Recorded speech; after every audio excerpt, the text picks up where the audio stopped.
JRE and Co. What do you think of all his stuff?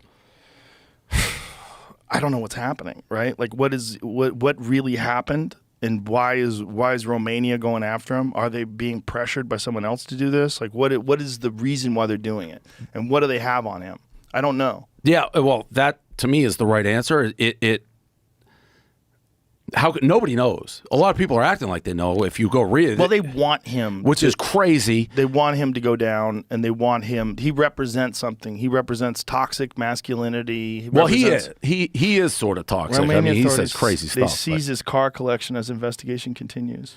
The one thing I don't get about this, well, I do get. I understand. People are actually want the charges to be true, which is crazy because that would mean a lot of bad shit to happen to a lot of bad people. Yeah, I would rather the charges be incorrect. Look, Romania, I don't know what their system is like. I don't know whether they're corrupt. I've heard things, but I don't have any real information.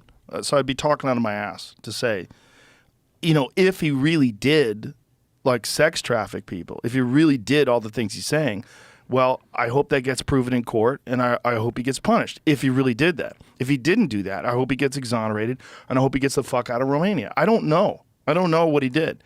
I know a lot of what he does is theater, right? A lot of what he does is very satire. He plays the role of this boastful misogynist who smokes cigars and drives Lamborghinis, and that's his thing. And because of that, he's amassed an amazing amount of money.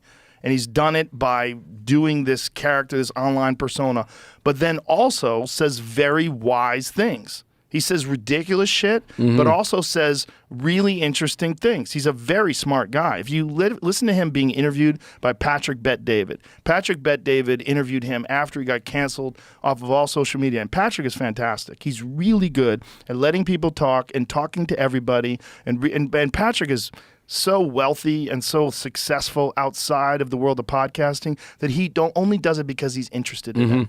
And so he's the perfect guy to handle that because he is not afraid to talk to anybody. He'll talk to anybody.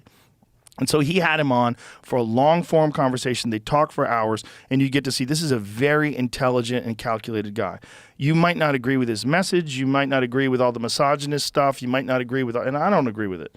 You might not agree with all the crazy antics, but you cannot deny that that's been incredibly successful because it resonates with a lot of young men who don't feel represented in the media. And they see this guy and it looks like fun. Do they agree with what he's saying? That doesn't mean they agree with it. They think it's fun.